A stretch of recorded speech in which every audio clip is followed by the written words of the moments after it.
vamos a hablar entonces hoy de esta condición que, aunque se considera una enfermedad rara, eh, el número de portadores es muy importante y pues finalmente es un problema de salud. Entonces vamos a hablar, entonces desde la historia, vamos a hablar de las causas, vamos a mirar exactamente cuál es el proceso y las manifestaciones clínicas, vamos a mirar cómo ha sido la evolución de los métodos de diagnóstico, las estrategias de tratamiento y cuál entonces va a ser el futuro según las investigaciones que se están realizando en la actualidad. Bueno, comencemos con la parte de la historia. Pues resulta que esta es una condición de la cual hay unos reportes fragmentados, inclusive desde la Edad Media, donde se hablaba de los niños que tenían la frente salada, era lo que decían. Y decían que cuando los niños tenían la frente salada, entonces iban a morir pronto y también que estaban embrujados. Entonces después ya tenemos en 1595 ya una descripción de un anatomista danés donde habla del páncreas blanco y en España en 1606 se escribe entonces Alonso eh, de los Riges de Fonteca en Henares, de un niño que estaba embrujado con la frente salina, que posteriormente murió. Yo creo que aquí los créditos más importantes son para la doctora Dorothy Anderson de Estados Unidos. Eh, la doctora Dorothy Anderson estudió una época en que para las mujeres era muy difícil. De hecho, ella quería ser cirujana y por ser mujer no la dejaron, entonces se dedicó a la patología y fue donde hizo unos avances realmente importantes porque primero realizó la descripción completa de la fibrosis quística, pero fue mucho más allá de hacer la descripción entonces patológica, porque también desarrolló exámenes como el ensayo de enzimas pancreáticas donde tomó jugo duodenal y notó que había una deficiencia de la enzima tripsina, que es una enzima importantísima para la digestión y es producida por el páncreas. Basado en esto, entonces diseñó el test de sudor que se usa hasta en la actualidad, porque ella observó que una ola de calor que tuvieron en Estados Unidos, los niños con fibrosis quística tenían una gran deshidratación y desarrolló entonces este examen que en la actualidad es muy importante para el apoyo diagnóstico. Y muy importante también una prueba que se utiliza en la actualidad y que se debe realizar como tamizaje para todos los recién nacidos es el tripsinógeno inmunoreactivo en la sangre. Se puede utilizar entonces para el diagnóstico temprano si logramos hacer un diagnóstico eh, neonatal, vamos a poder hacer un manejo temprano y el pronóstico va a ser muchísimo mejor.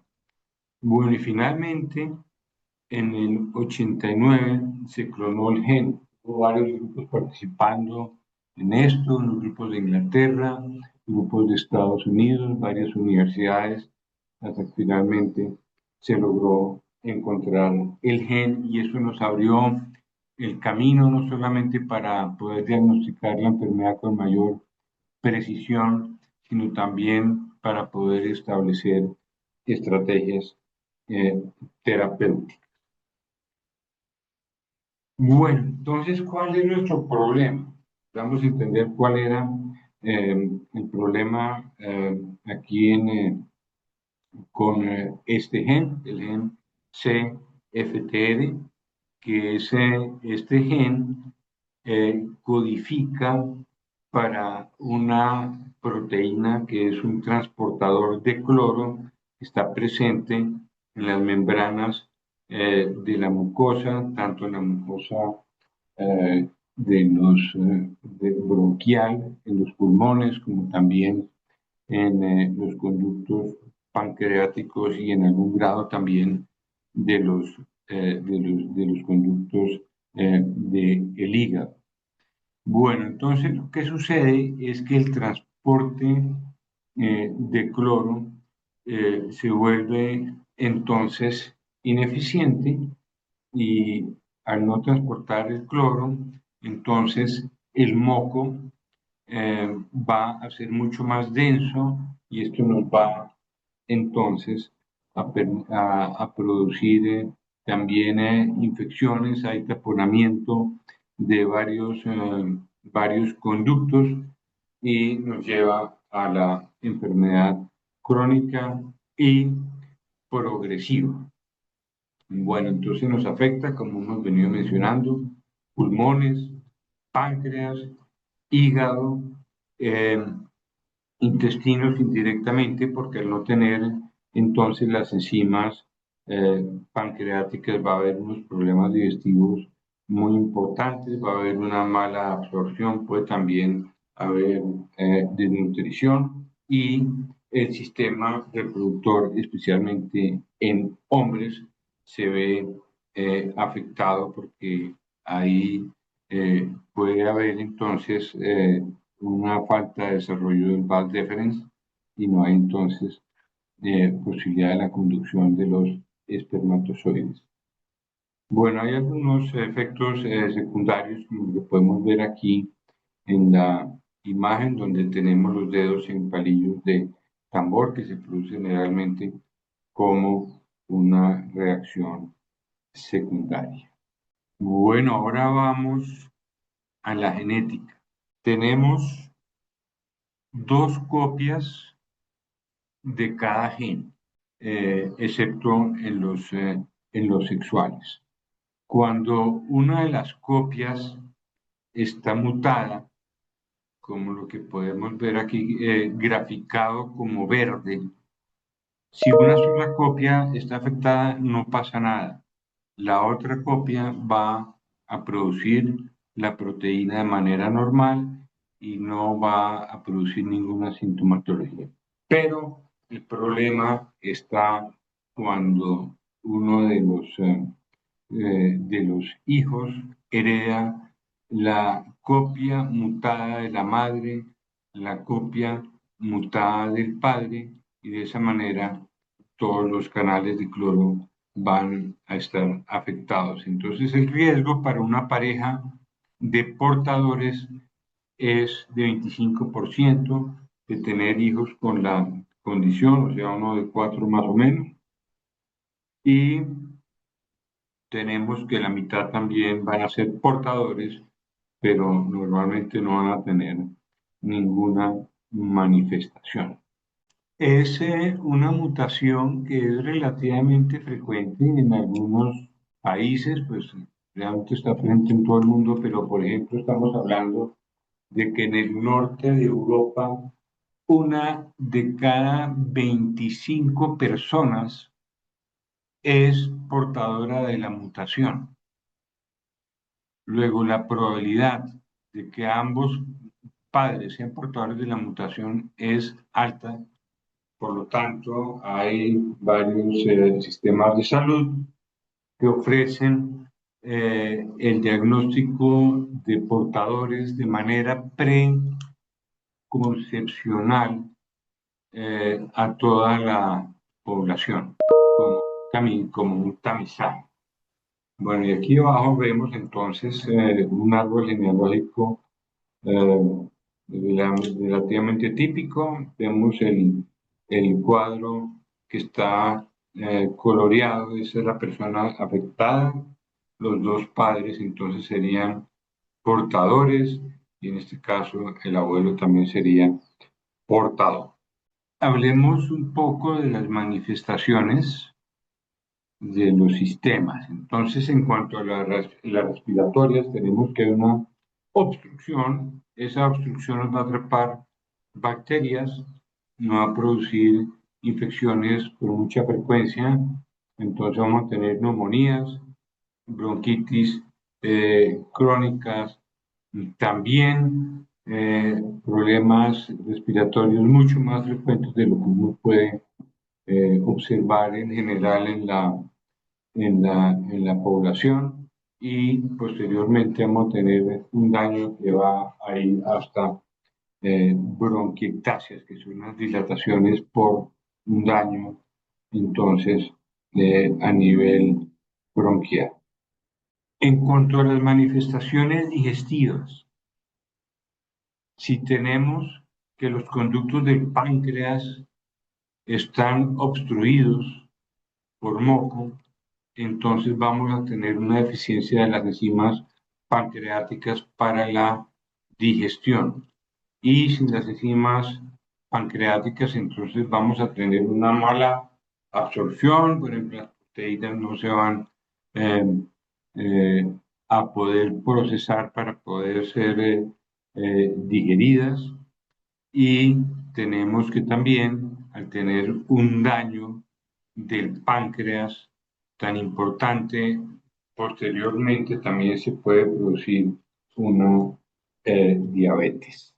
Bueno, estamos hablando de los casos clásicos, ¿sí? Son muy floridos, hay una gran sintomatología desde temprana edad, pero también tenemos la fibrosis quística que es atípica, en las cuales las manifestaciones son eh, más leves, la diagnóstico es mucho más tardía, generalmente se produce eh, durante la adolescencia o la edad adulta, no tienen tantos problemas digestivos, la prueba de sudor puede ser dudosa o puede que no esté dentro de los límites normales.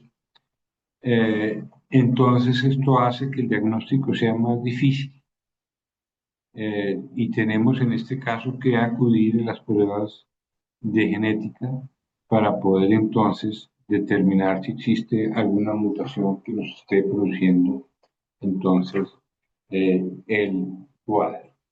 Y también debemos sospecharla cuando tenemos hipermovilidad masculina, porque como hemos venido mencionando, tenemos una ausencia congénita de los conductos eh, de los deferentes y no va a haber entonces un buen transporte de espermatozoides. En cuanto al diagnóstico, entonces, primero es importantísimo detectar esto en recién nacidos, entonces, como tamizaje neonatal que se debe practicar a todo recién nacido, entonces se busca el tripsinógeno inmunoreactivo. Esto se hace a través de una función que se hace en el talón del recién nacido, se toma una pequeña muestra de sangre y se puede realizar la prueba para determinar si hay alguna alteración. También tenemos la prueba de sudor y si tenemos el nivel que sea de cloruro mayor a 60 nanomoles por litro, va a ser entonces confirmatorio de una fibrosis quística. Y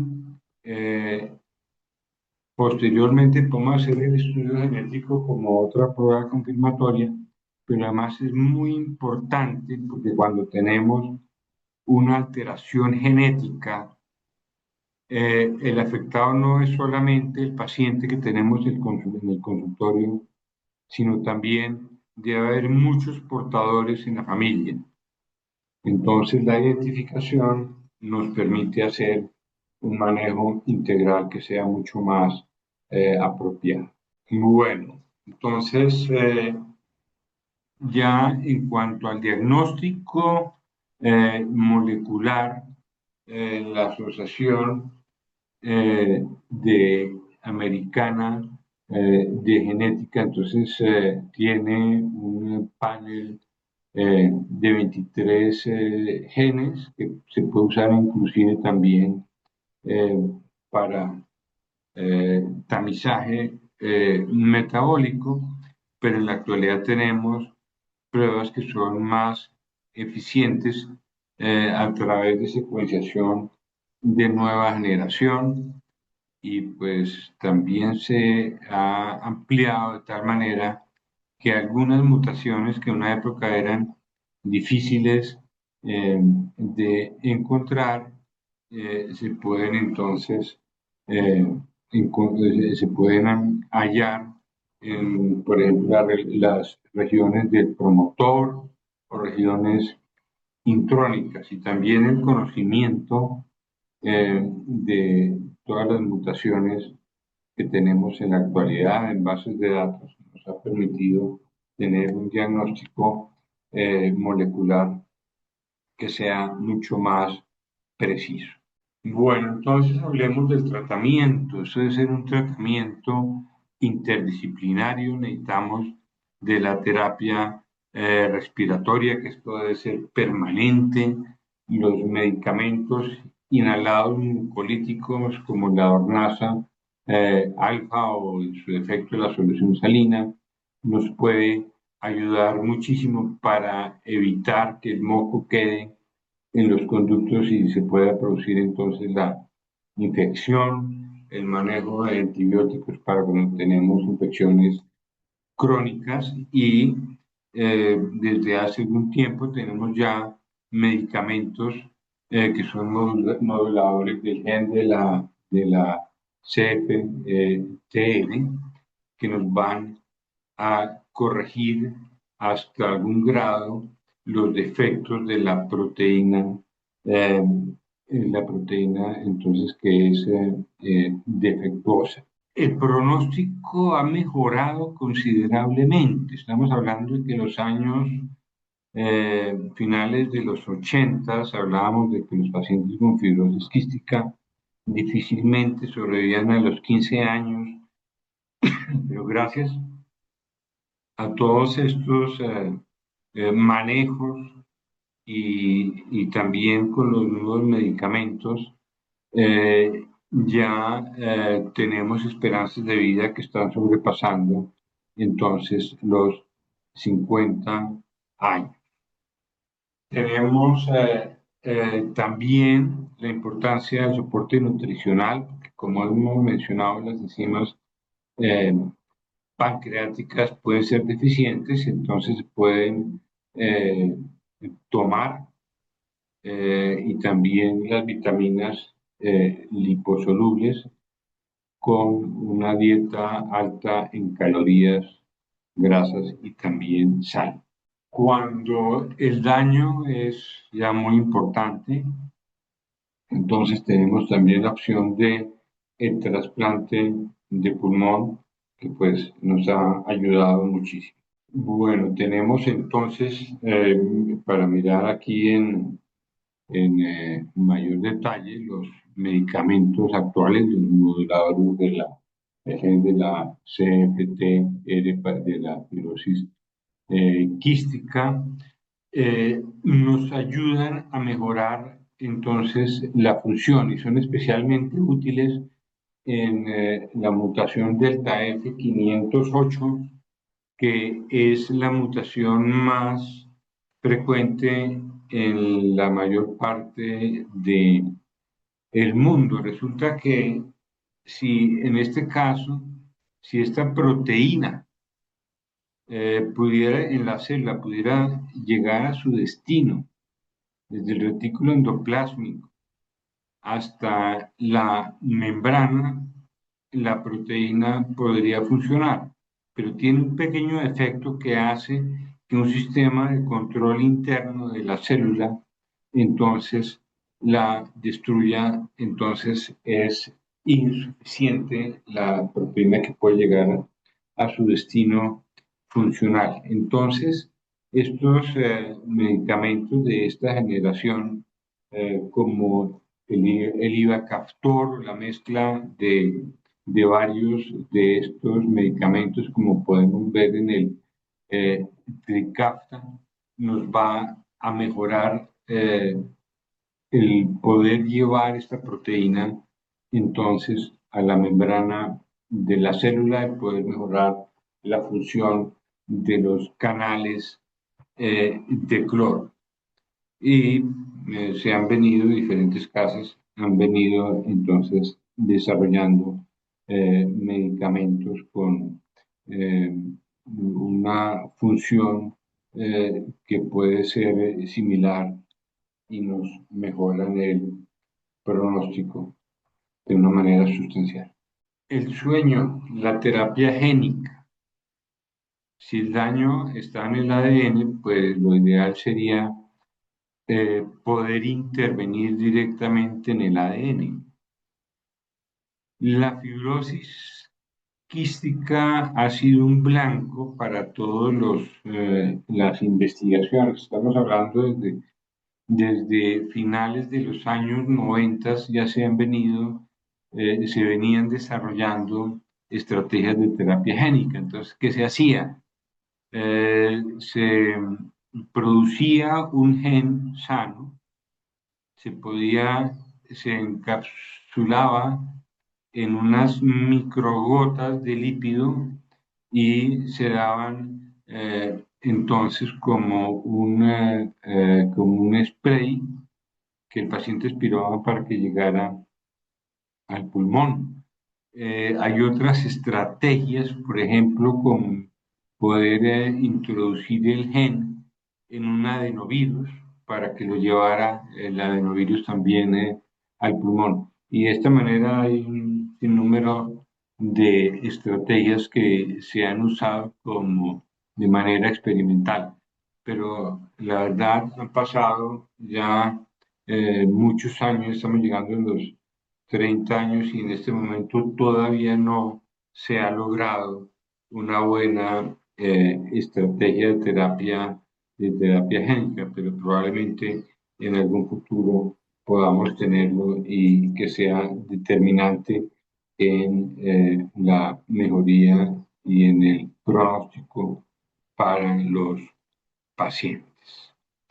Bueno, entonces, como conclusiones, tenemos que la detección temprana mejora significativamente la calidad de vida y que es muy importante realizar el tamizaje eh, neonatal.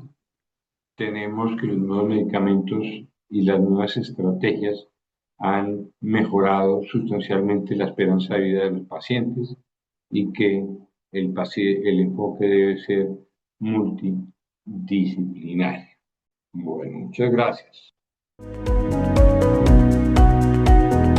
Si los síntomas varían de acuerdo a la edad. Unos son los síntomas de niños y otros son los síntomas de adultos. Sí, estamos hablando de la fibrosis quística, la típica y la atípica, ¿no es cierto? Entonces, cuando tenemos mutaciones como la delta F508, que es la más frecuente, vamos a tener la presentación a temprana edad, durante el primer año de vida ya vamos a tener los problemas respiratorios, digestivos.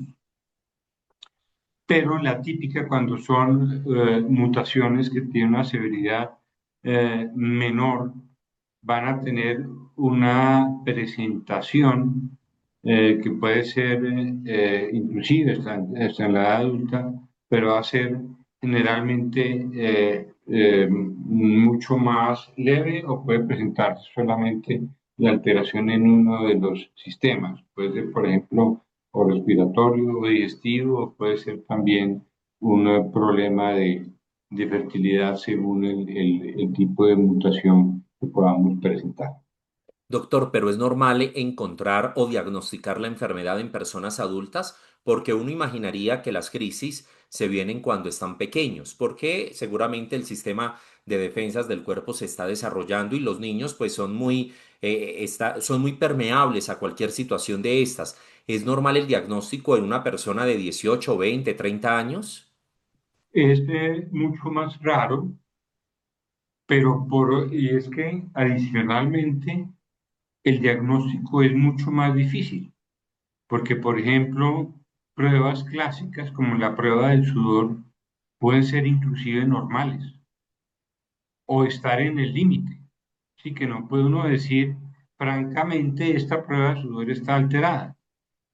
Y es cuando nos toca entonces ir a las pruebas moleculares para buscar mutaciones que normalmente no son las mutaciones frecuentes ni las clásicas, sino son algunas mutaciones que pueden dar una alteración mucho más leve de la función. Realmente sí hay una función, pero es un poco deficiente la función.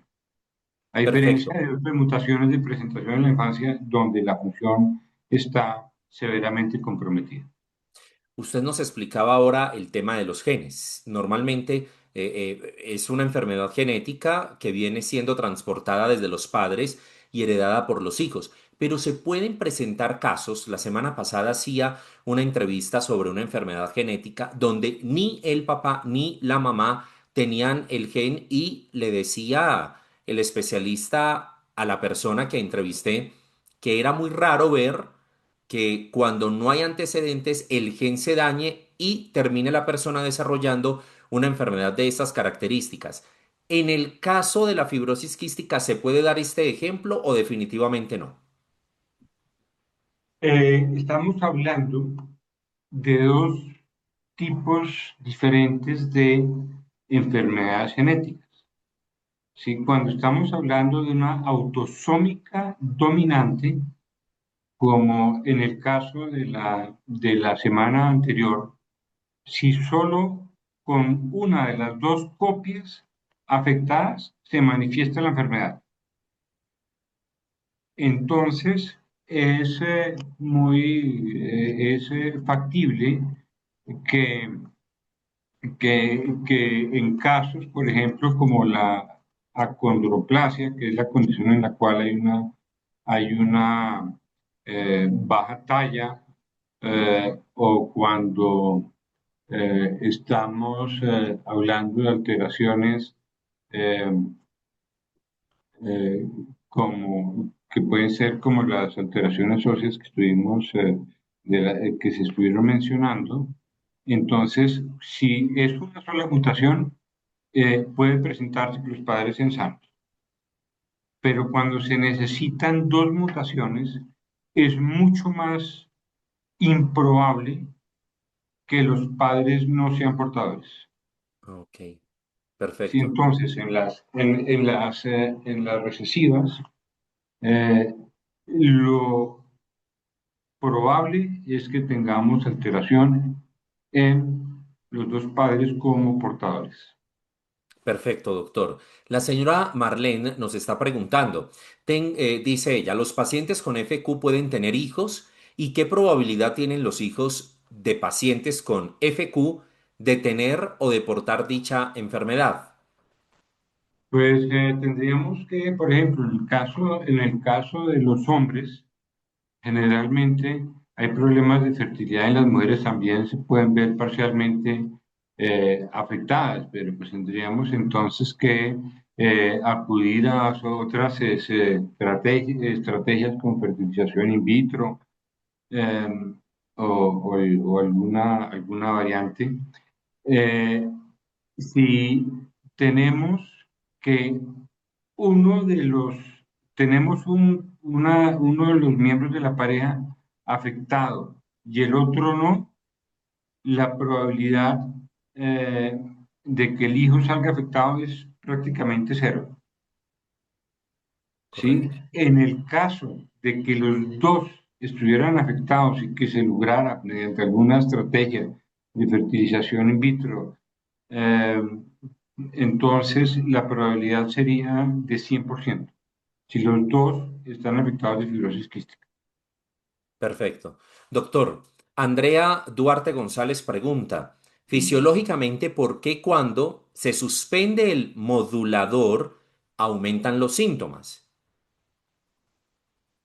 Sí, porque el medicamento modulador, en el caso de la mutación de delta F508, lo que nos va ayudar a que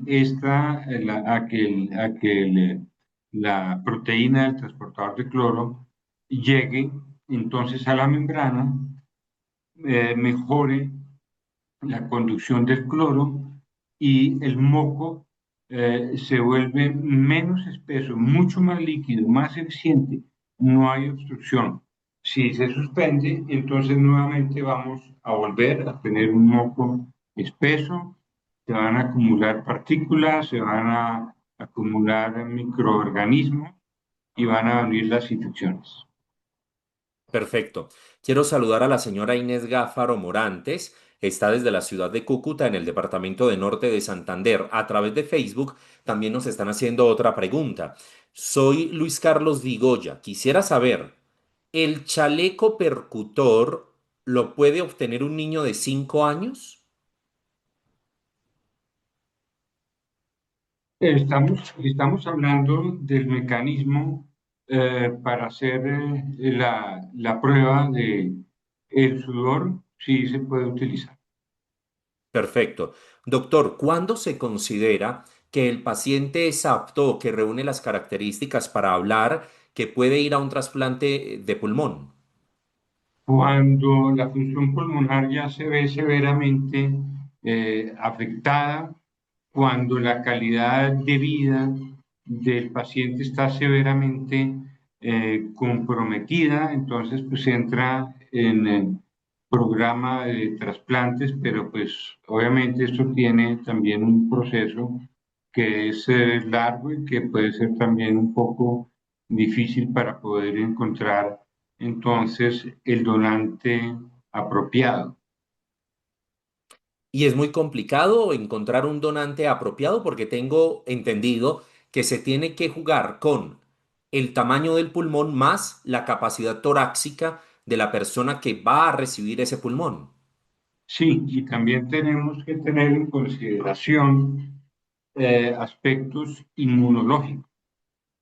Sí, lo ideal es que, por ejemplo, exista una buena compatibilidad en el sistema HLA para que no haya una reacción inmunológica contra el trasplante. Obviamente, esto hay que dar unos medicamentos Correcto. inmunosupresores, pero si logramos una buena compatibilidad del sistema HLA de la defensa inmune, el pronóstico va a ser mejor.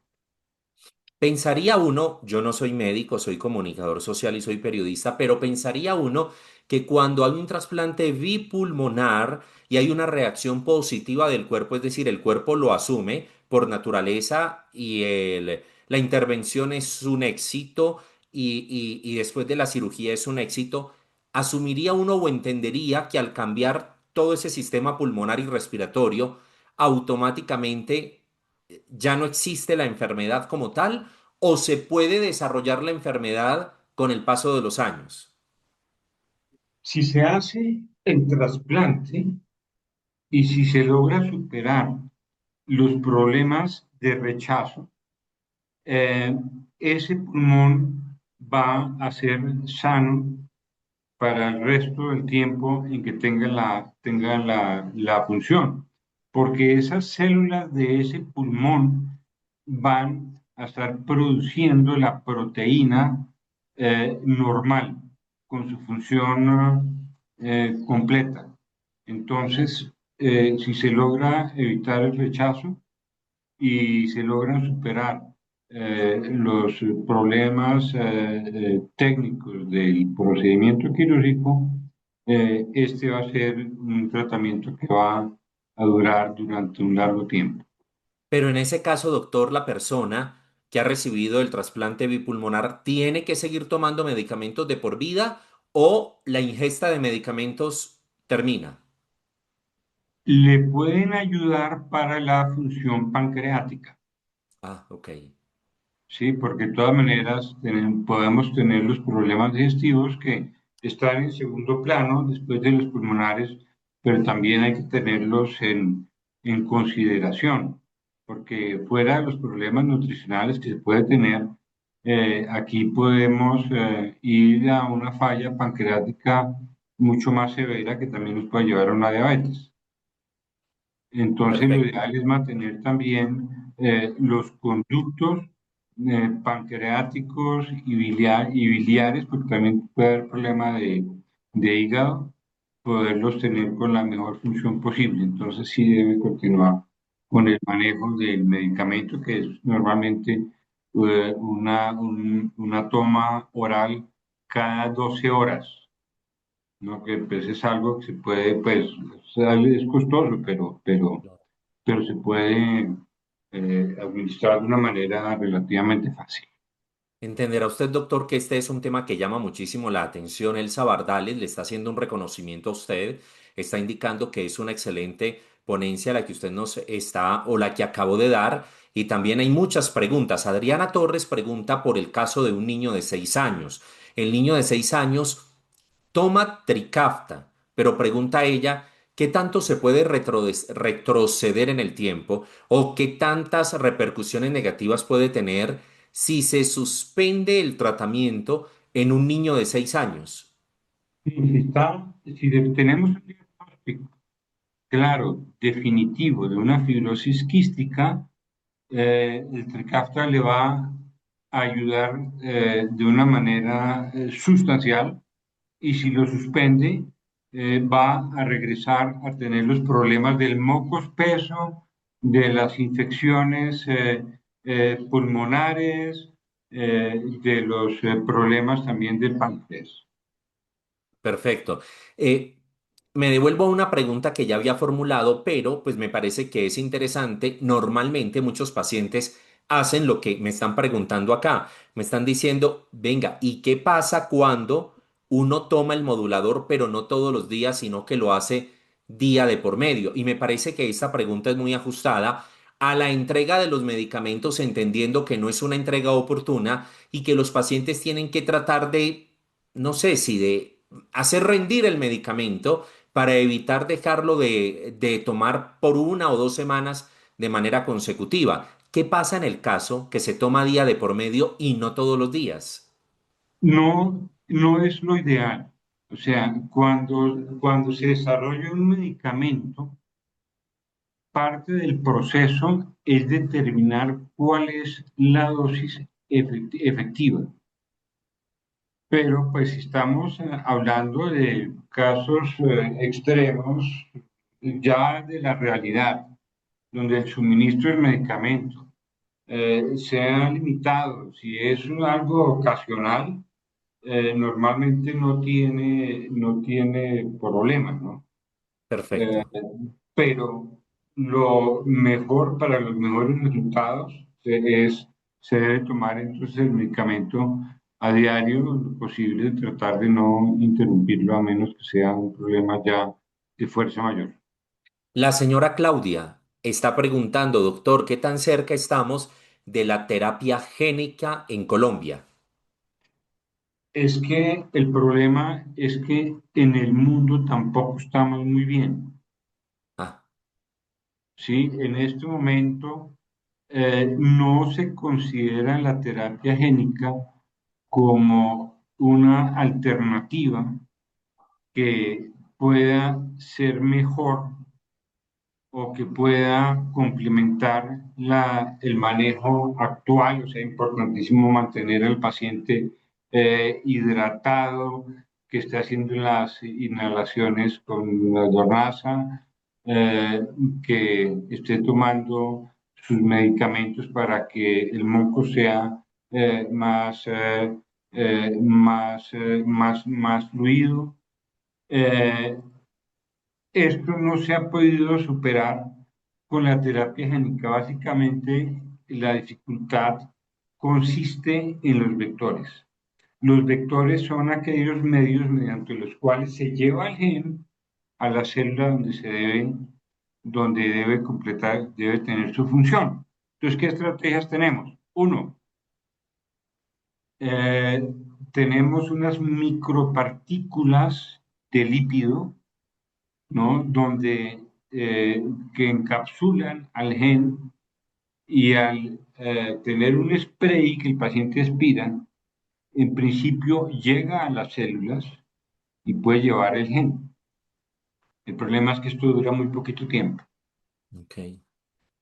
Otros vectores, como por ejemplo los virales, hay algunos que sí pueden llevar inclusive al ADN el gen corregido. El problema es que todavía no se han desarrollado buenas técnicas para garantizar que el gen llegue al sitio que sea, porque puede llegar y romper el ADN en un sitio que no sea apropiado y que dañe otra cosa. Entonces, todavía no existe, en esto hay muchísima investigación y seguramente lo vamos a lograr en algún momento, yo estoy absolutamente seguro, pero al día de hoy no es una alternativa que se pueda llevar a la cama del paciente. Perfecto, doctor. Doctor, yo no sé cómo estamos de tiempo. Yo le prometí 10 minutos de preguntas, pero hay unas preguntas interesantes. Creo que No esta sé, es una pregunta de... ustedes verán, yo no tengo Señor. problema, Ah, yo bueno, no tengo doctor, ningún- gracias. sí. Gracias por su generosidad. Creo que esta es una pregunta de una doctora, porque ella termina haciendo la pregunta es, ¿cómo manejamos a la luz clínica estos casos? ¿Y a cuáles casos hace referencia Arián? Dice, ¿qué cuidado recomienda por el eventual riesgo de pancreatitis en el portador? ¿Algún seguimiento protocolizado? Pregunta ella. Y la siguiente pregunta que ella hace es, en caso de variantes, heterocigóticos de baja penetrancia, Sí. solas o acompañadas, ¿cuál es el manejo clínico que usted recomienda que se deben hacer? Bueno, en cuanto al heterocigoto, los heterocigotos son muy frecuentes. Como lo hemos mencionado, en anglosajones, uno de cada 25 es portador de la mutación del TF508. Estamos hablando que es muy probable que en ese auditorio, incluyéndome a mí, tenemos, no sé, como 100 personas. En Y este si momento, tenemos 100 doctor, personas, si fuéramos 105. anglosajones, habría por lo menos 4 portadores heterocigotos y Sí. no estaríamos enterados. El heterocigoto es muy raro que tenga manifestaciones. Sería absolutamente exótico. Tenemos que tener las dos copias del gen de ser homocigotos para poder entonces manifestar, en este caso, la fibrosis quística, que es una enfermedad típicamente autosómica recesiva. Ok, y ante la primera pregunta, el riesgo de pancreatitis. Eh, el riesgo para los heterocigotos, el riesgo de pancreatitis es realmente bajo, casi que insignificante para el heterocigoto. Perfecto. Por aquí hay una pregunta que me llama mucho la atención y se la voy a formular porque creo que estos espacios tienen que servir para eh, para ser responsables en un futuro. Normalmente esto nadie suele preguntarlo, pero lo voy a preguntar y voy a dar el nombre de la persona. Mayra Rojas nos pregunta algo que me llama muchísimo la atención. Dice, ¿se pueden realizar exámenes antes de embarazarse para saber si los hijos tienen o no tienen FQ? Me parece que es un tema de mucha responsabilidad, ¿no? Sí, la respuesta es sí, se puede realizar. Estamos hablando de los países en los cuales es altamente frecuente, es de rutina ofrecer este examen como un examen preconcepcional. Va a la pareja, se toma el examen para asegurarse que no sean portadores. Si los dos son portadores, entonces la probabilidad es altísima, 25% de tener un hijo con la condición. Entonces hay que tomar decisiones sobre otras estrategias. Correcto. Existen en la actualidad exámenes para diagnóstico preconcepcional, donde se busca si los padres son portadores de mutaciones que puedan tener un riesgo mayor eh, o un riesgo alto de tener un hijo con alguna condición genética. Perfecto. Hay una mamá que está haciendo la siguiente pregunta y es muy válida. Ella es Giselle Melina García. Ella tiene dos hijos, los niños tienen afectación 508 homocigoto. Y dice ella, hay uno que presenta una afectación pulmonar frecuente, pero el otro niño, el menor, el más pequeño, no presenta nada de eso. A veces se manifiesta con algunos inconvenientes estomacales, pero eso es muy de vez en cuando. Pregunta ella es, ¿por qué si tienen la misma mutación, son hermanos, por qué se manifiesta de manera tan diferente entre el uno y el otro? Esa pregunta es muy buena y eso se aplica también para muchas condiciones genéticas y es un objeto de mi investigación personal. ¿Sí? ¿Por qué? Y esto lo veo en todas las enfermedades. Podemos tener inclusive gemelos idénticos, o sea, tienen la misma genética, han estado en el mismo ambiente uterino, tienen la misma crianza, que tienen la mutación se puede manifestar de diferentísimas maneras. Ese nunca va a ser absolutamente igual, porque es que hay muchos factores del medio, la dieta que tiene el niño, los hábitos respiratorios, el líquido que va a tomar. Sí, por ejemplo, hay enfermedades genéticas en que en la misma familia, teniendo exactamente la misma mutación, vamos a tener que un paciente, por ejemplo, síndrome de Waardenburg, un paciente puede tener el uno problemas del oído, el otro un mechón blanco, el otro los ojos de diferente color. A veces son tan diferentes las manifestaciones que uno ni siquiera que pasa desapercibida la enfermedad o la condición. Entonces la respuesta Perfecto. es que con la misma mutación no siempre vamos a tener las mismas manifestaciones. Muy bien. Doctor, y un par de preguntas más. Daniela está preguntando lo siguiente. Daniela dice, ¿cómo se puede detectar la enfermedad sin que sea confundida con unas patologías, por ejemplo, como la neumonía o la bronquitis, e entendiendo que los síntomas terminan siendo un poco similares? Perfecto. Cuando tenemos, bueno, lo ideal es que se haga el diagnóstico neonatal, que en el tamizaje del recién nacido se haga el examen y se pueda determinar si tiene o no tiene la fibrosis quística. Esa sería la primera línea de diagnóstico. Más adelante, si se trata de un problema respiratorio ocasional que no repite, probablemente no lo sea, pero si estamos hablando de niños que tienen problemas respiratorios muy frecuentes, varios en el primer año de vida, debemos sospechar entonces la fibrosis quística y debemos tomar entonces exámenes, primero, por ejemplo, electrolitos en sudor, que es un examen relativamente más asequible que el examen de genética molecular y, y si tenemos unos resultados dudosos, entonces podemos hacer la prueba de genética molecular. Perfecto. Pues Clara Inés Peláez desde Manizales le dice, doctor Ignacio, muchas gracias, excelente su participación. Shirley Guerra dice, excelente la información del doctor. Pues doctor, creo que hemos cumplido con su participación, con sus aportes que son valiosos. María Mengíbar desde El Salvador también envía muchos saludos. Pues doctor, muchísimas gracias por haber estado con No, nosotros. gracias a ustedes y gracias a la audiencia por No, a la usted. atención. Diana Gil no me perdonaría si lo dejo ir sin esta pregunta que ella me formula. Qué pena. Tranquilo. ¿Es conveniente que todos los niños con FQ inicien Trikafta para mejorar su calidad de vida? La respuesta es sí. Es un tratamiento que ha demostrado ser determinante en el pronóstico.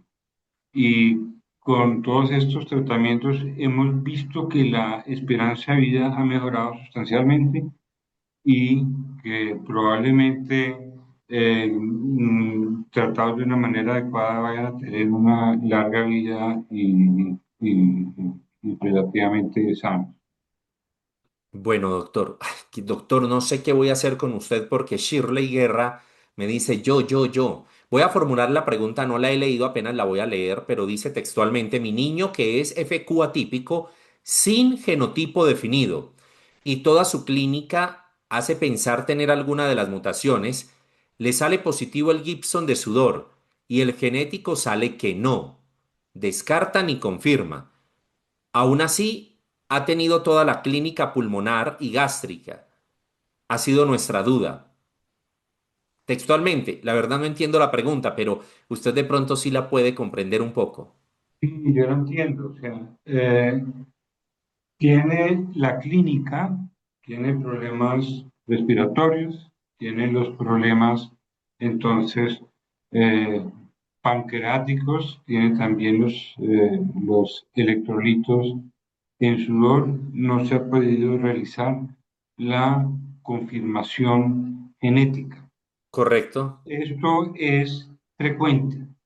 Todavía nos falta mucho para el diagnóstico genético. Hay veces que lo que estamos mirando, ahí no vamos a encontrar la mutación. Pueden estar en regiones que nos están buscando, regiones del promotor.